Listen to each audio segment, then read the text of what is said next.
Trump is back, and the global economy is shifting fast. He's ramping up US manufacturing. China's scrambling to repair trade ties, and Australia's caught in the middle. Today, Oscar and I are breaking it all down. Why Trump blocked Mexico's biggest auto plant of $1.6 billion, and how that's going to impact Australia. Why China just lifted tariffs, and how government efficiency programs like Doge are saving taxpayers billions. Let's get into it.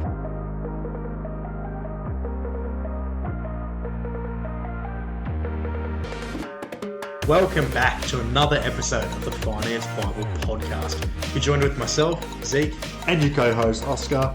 But before we get into it, please note that nothing in this podcast should ever be considered as personal financial advice. But if that is what you are seeking, get in touch, let us know, and we will hook you up with the correct professionals. Sit back, relax, and enjoy the show. Let's get into it. Jumping straight into it. Oscar, well, welcome. Yeah, I was going to say, first, before we get into it, we're back in person. We are. If you've been following the podcast religiously, thank you. And you probably noticed there's been quite a few single episodes coming out. It's going to be a big thing of this year, 2025. There'll be quite a few single episodes coming out. A little bit of one-on-one action. Yeah, but you know what? It's good to be back together again. We probably come back probably every month and a bit. On average, I'd say. So yeah, just see what's happening. See what's happening. But today, we're talking about the economy. As you heard earlier, Trump is back in office. If you've been living under a rock, you probably still have heard it because it's been over every news platform and people are talking about it for the good reasons, bad reasons. If you like him or if you don't like him. On Channel 9, like, just if you have it on the background or whatever, I don't think I've seen a story not related to him or, like, random... I did, and a positive one. A positive one? The other night. I was going to message you about it. Wow, I've only seen one other story, but you go ahead first. We have always talked about this. There was I think it was after the tennis. It was the tennis on Channel 9? Yeah. Yeah, so it was after the tennis one night, and it was about Trump's victory so far. Wow. In his first week in office. That is interesting. It was a full hour and a half of literally... On Channel 9? On Channel 9, what we're going to talk about. I was shocked as well, because... What the heck? Because they're well, mainly like mainstream news platforms. They are owned by the left, yeah. Yeah, and we're not... This podcast isn't about being on the right or the left. It's just saying what's going on. Just got to put that out there because we know people get sensitive about it. Whatever side of the fence you're on, it doesn't matter. It's what's happening. It's actual facts. It's you got to be aware of everything that's going on because you're living in a time when Trump is president for the second time. Correct. And what's he done so far, or what's going to impact Australia? And that's the main point of this podcast. We're going to talk about a few things happening in America, how they correlate to Australia, what we can learn from them, and learn from that. So, first of all, manufacturing revival. He's brought it back to the US. For example, what I said before, he absolutely prevented the biggest auto plant in Mexican history, $1.6 billion worth, and instead got basically $700 million invested in Michigan through Ford, the company, and was able to create 700 jobs. But if that $1.6 billion plant went ahead in Mexico, how many people would have lost jobs in Detroit? Because they're obviously largely auto-focused. And then what repercussions would that have around the world? Like in Australia, we've seen it. We used to have Holden, right? They were a big manufacturer here, and we've lost all manufacturing there. So now we have to import everything. There's tariffs, there's costs. So it's really negative, and he's prevented that over there. So that's one really big positive effect. Yeah, well, I think that alone created around 700 jobs in Detroit itself from investing that into Michigan. So that alone is massive, and that comes back to, why does this work and the actual impact on the economy. So number one is stronger local jobs. So you're getting more middle class individuals in America getting those jobs instead of in Mexico, which if you're an American, we're not. But if you're an American, that's great. You want to make sure that America is a powerhouse that it used to be, and come back to where it should be realistically. As well as that, there's more investment into US factories for this. So this is obviously due to the manufacturing staying in Detroit rather than going offshore.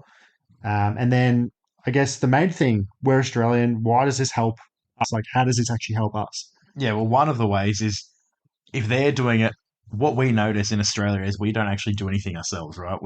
Everything that happens here, we follow suit, whether it's UK or America, we Sit back, normally see what follow happens, and someone. then we just literally follow. Yeah. Same with the stock market, same with Yeah, that's everything. right. So if they're doing something, like the chances are that we're going to look at that and go, oh, we could probably do that and think about it.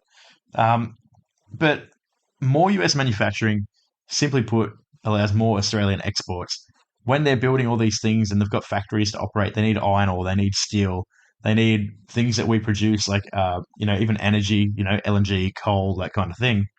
Then they end up in a position where our exports are going to be higher if they're manufacturing it. Whereas if it's manufactured in Mexico, it's not going to be coming from us. It's not going to help us at all. It's not going to help America. And then if America and us aren't doing well, then who is? And there's Hmm. no one that we want to be doing well. So that's one way. And I guess could we rebuild our manufacturing industry? If Trump is prioritizing manufacturing, should we follow suit and do the same? Like history shows that, as you just mentioned, we do follow. So I wouldn't be surprised if we start following and taking notes because we've lost, so many of our own industries, and it is time to bring it back. It is Like as one. an Australian, it's you want it in Australia. I don't know if you would remember back in the day when you'd be watching TV or you'd be shopping or something and you have the Australian made symbol. Yeah, yeah, Yeah, the and that was like a kangaroo. big thing. Yeah, the kangaroo. You That's rarely see that It's these pretty much days. gone. We don't do anything anymore. We suck. You see it like very rarely Yeah. on like little toys. I see sometimes in the supermarket. Obviously, I'm not buying them. Well, you never know, you might be, but I don't buy them. But I do see some of them. But it is so rare. And the funny thing is, on Facebook when I get ads and things, if they are Australian made, that's their selling point because there's no Australian made products Yeah. or services out there or products out there these days. Yeah, that's exactly right. So And it's just bizarre. although we might not be in a position where we can bring back like car manufacturing, there's things that we can definitely start producing here that we don't need to import. Like there's so many different things where we could just go, well, why are we actually spending the money to import this? Where we can just produce it, make it better, do a better job, sell it here, increase our economy. But hopefully that helps. Like Trump's forcing the US companies to stop outsourcing, to rebuild American manufacturing, and Australia needs to be taking notes. Like we've lost our own industries. It's time to bring them back. Just like bring back the biff in footy. Bring them back. Mate, you're saying exactly what I said. We must have been thinking the same. Well, bring back the biff. Big Bay, yeah, I know you NRL fans out there. Well, That was a even big thing, wasn't even it? even in your AFL, AFL, yeah. surely they used to have biff they could bring back. Yeah, that's true. Biff means a fight punch on for anyone who isn't Yeah, following the lingo. that's true. But yeah, mate, sport itself, let's get a bit sidetracked here. Sport's gotten very soft. Yeah. The top Oh, Australian leagues. Like I'm not talking like overseas, like I've Australian. even talking overseas. I was watching for the American listeners out there, you'd be getting very excited at the moment. Super Bowl is coming up. But I was watching the Bills and the Chiefs like what 2 days ago, Yeah, good game that one. and I saw a penalty for unnecessary aggression, and I was like, oh, I wonder what's happened here. I was like, there's a flag on the pitch. Let's have a look what's going on. And the replay was one young man walked up to another young man where they wear helmets and rubbed his helmet on his helmet. Yeah, it's Wow, horrible. There's a few that's dodgy calls that the dangerous. Buffalo Bills fans have been talking about. Fair. But moving on from Moving on. sport, Tariffs yes, all over the news. we love a good tariff. Yep. So the China's tariff has been removed, Yes, which is great. So what happened basically in 2020, China crushed the Australian wine industry by imposing up to 212% tariff. which is huge. Wine exportation for us was one of our biggest things in Australia, especially to China, and they just started absolutely demolishing us. Well, yeah, before tariffs, I believe it was around $1.2 billion Australian wine exports. Yeah, we were huge, Yeah, and then after it, it's been less than $1 million in 2023, which is which is how ridiculous. bad is that? That is insane. Yeah, so it's 1.24 bill to less To than 1 1 mil. mil. That is outrageous. But the good news is the tariff has been lifted. That is true. And we can talk about why and that kind of thing, which we will. But first of all, in the first month that it was lifted, we did 86 million Hmm. in exports. So, Yeah, just in 1 month, which is ridiculous. yeah, so we're back. Our wine industry is going well. We're It's rebounding. thriving. The Aussie wine industry's about to rebound, Yes, it is. which is Um, perfect. and the reason that's happening, I mean, you can use a bit of coincidence, I think, not logic here, is we saw it happen with China last time Trump was in power. We saw a lot of tariffs come in, a lot of problems with trade. And China's well aware of the fact that they're going to need to be in a position where they can bargain with other people and start trading. So if they come in and go, hey guys, we're going to remove your tariff, you can go and start making, well, billions more, then bang, here we are. Hmm. They've just magically removed the tariff right as Trump's in office. I don't know why that would happen. It's good for us. They That know. helps Australia. They know they're in trouble. They know they've got to pull their finger out. Yeah. And finally, they're So dealing now with we've got us. the leverage. Like Beijing's coming to us. Australia's got the leverage.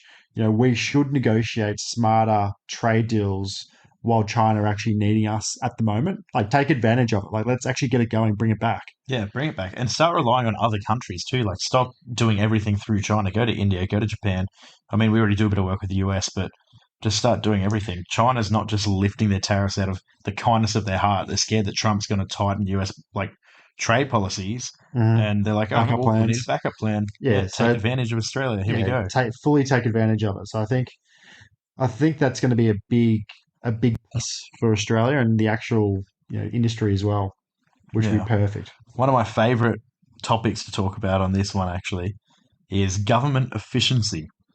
We're all aware Ah, of Doge, Doge, yes. the Trump strategy, where Mr. Elon is out there running amok and shutting down stupid parts of government and saving Oh, taxpayer I money. hope we talk about the $50 million. We will. We will be talking about Yes, the $50 million I scandal. can't believe that. It's the funniest thing I've That ever is seen. insane. Yeah, if anyone knows what I'm talking about, or if you don't, you'll know in a minute. Yeah, just wait and see.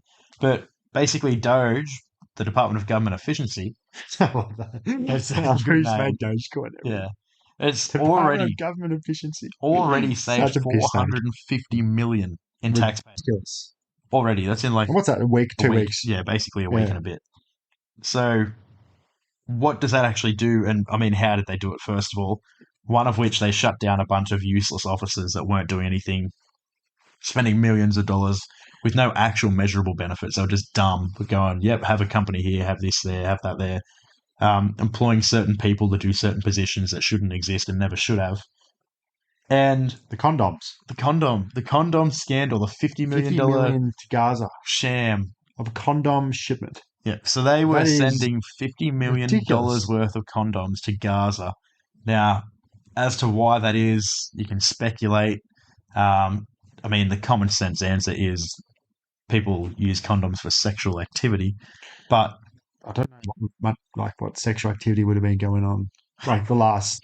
No, obviously what was happening was pretty bad, but why were they giving like shipping $50 million worth of condoms to Gaza? there was an argument that they were using them A as flotation devices, which is just outrageous because a condom's not going to help you float. What are you going to blow it up and tie it up and float? Yeah, Um, but they were also actually using them to like preserve stuff.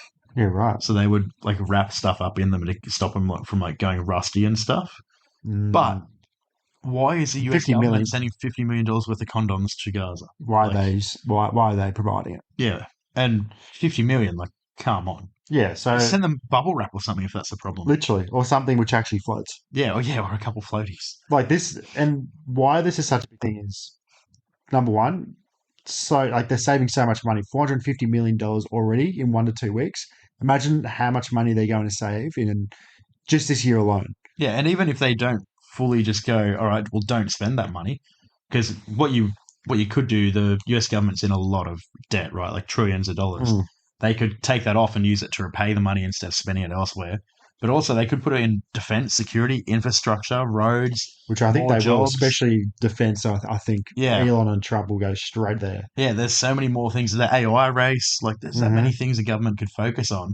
But also, they do need to pay down that debt because it's getting up Oh there. yeah, And I and, think we'll see a bit of that. and then it makes you think, like as a country in Australia, are we spending too much on literal useless programs? I think we are. Oh, absolutely, we There's are. so many like we do need our own Doge to eliminate wasteful spending because in Victoria, for example, it's ridiculous. We have the most debt by far of any state in the country, and the government there is just if you're Victorian, you'd understand what I'm talking about. But no one is happy with the government there. It is ridiculous what's going on there.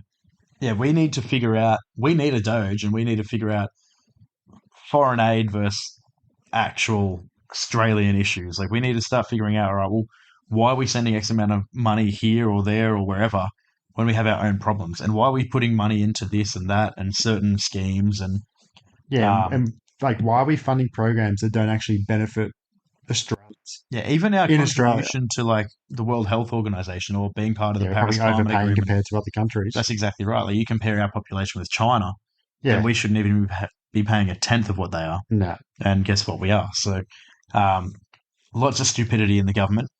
But even if you just take all that into account, we're still not even breaking the surface. Like if we actually sat down and audited where every single dollar our government spends went, we'd be shocked.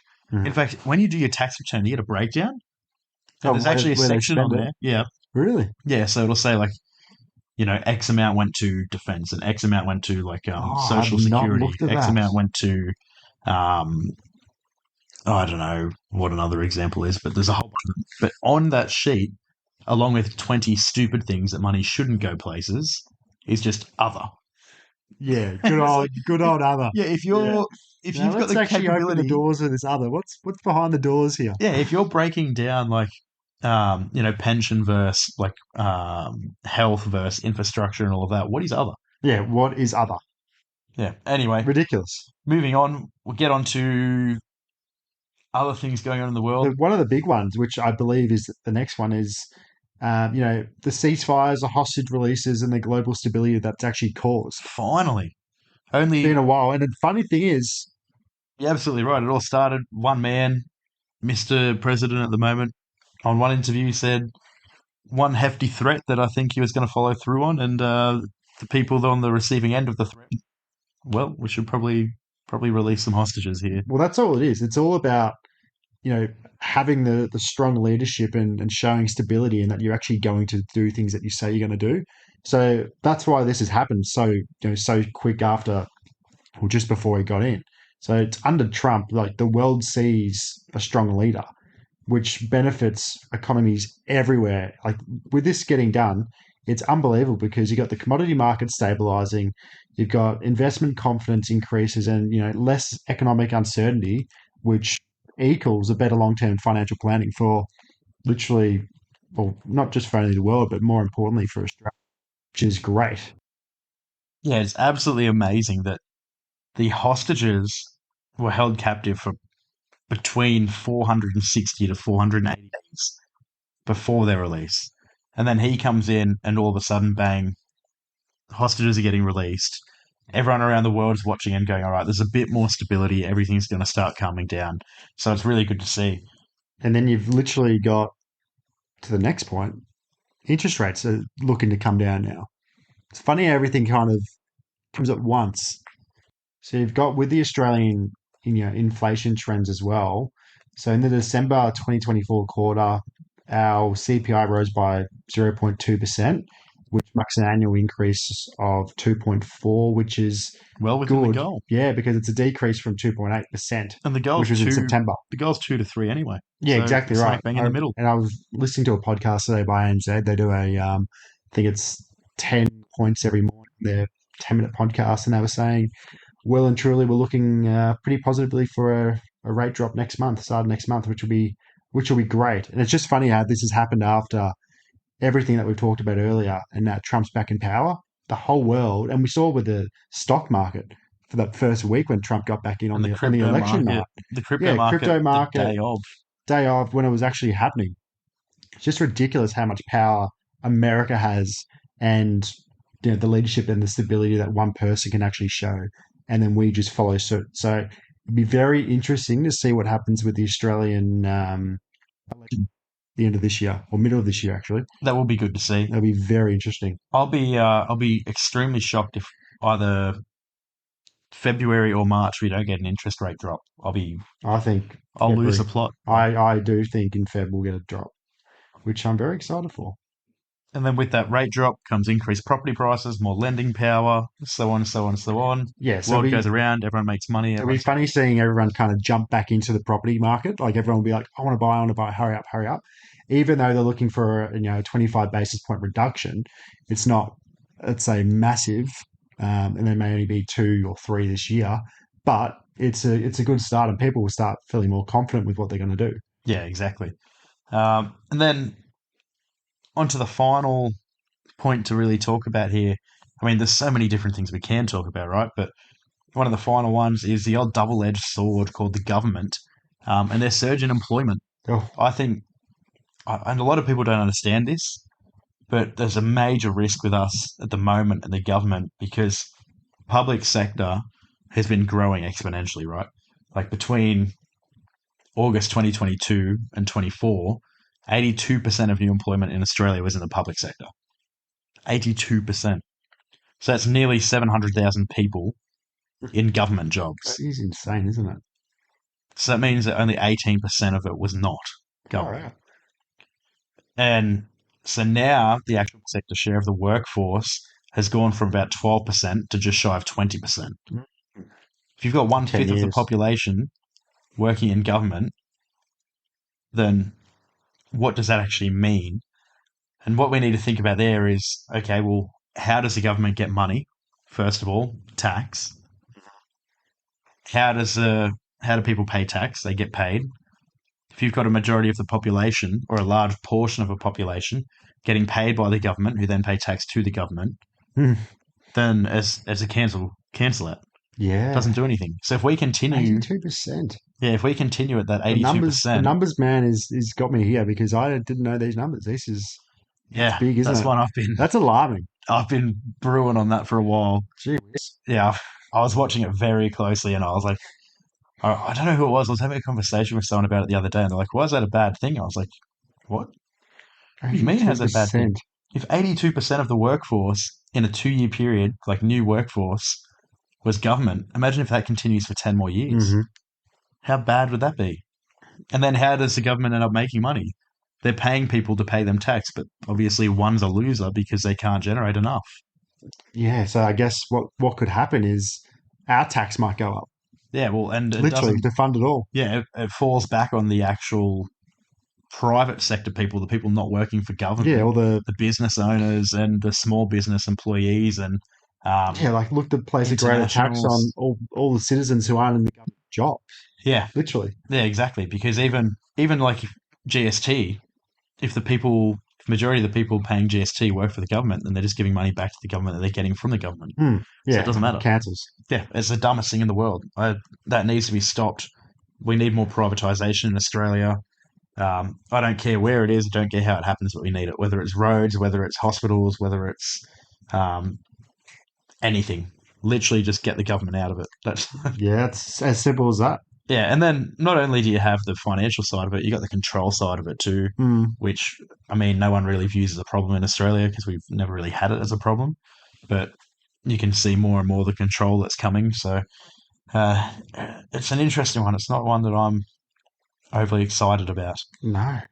Like yeah, sure, it can stimulate the economy. It can like provide wages and stuff, but long term, it's just a huge problem. So yeah, all in all, Australia needs to wake up to themselves on every front. Well, I guess it's a good time that the election is coming. America is starting to lead the world again as they should, and we're about to follow suit, hopefully, and take on what they've actually benefited from this transition that they've already had in 1 to 2 weeks. Yeah, Because that's they've made a lot of moves, and I'll tell you what they've done in 1 to 2 weeks is probably more than what Australia's done in the last 20 years. oh, it's outrageous the level. Even one of the funny things actually that came out of it was Doge came out and they said that in 2023 alone, illegal immigrants cost the government $150 billion. That is insane. So, in a nation where you're $1 trillion in debt, that needs to be sorted, right? Hmm. You throw that in with everything else, and it's only been 2 weeks. Imagine the long term impact. If Australia had Department of Efficiency, imagine Hmm. the outcome. Imagine the tax you could save. Imagine how easier, because we're not in that bad of a situation compared to America with their debt. No, apart from Victoria. Like, yeah, with Victoria aside, I mean, as a nation, Yeah. um, then we could actually really start making moves, build up Australia, get the economy going, and turn it into a thriving, prosperous country instead of um, I don't know how to put it, a sissy. Yeah. Well, the CC state makes sense at the moment. Yeah. But if that episode resonates with any of you, or you're out there watching China do news, watching us make moves, watching America make moves, wanting manufacturing to happen here, government spending to change. Share this around with your friends, your family. Yeah, share it around. If they don't know the problem, they can't help contribute to fixing it. And the more you share it, the more the podcast grows. And the more it grows, the better guests will actually be able to get on the podcast as well and to talk about their actual professions and to share their knowledge. So share it around, have a conversation with your friend about it. Yeah, ring me, have a conversation with me. I'd love to talk about it. Yeah. Got to pop your number in the show notes. That's it. Numbers in the show notes. I will not take those calls. But we'll catch you all next time. Dale. Ciao. As always, we hope you enjoyed the episode, and if you did, you know exactly what needs to be done. Hit that follow button, subscribe, share it to friends, family, or even your co-workers, as sharing this podcast helps not just us, but everyone in the world to learn about their finances. Thank you. Dale.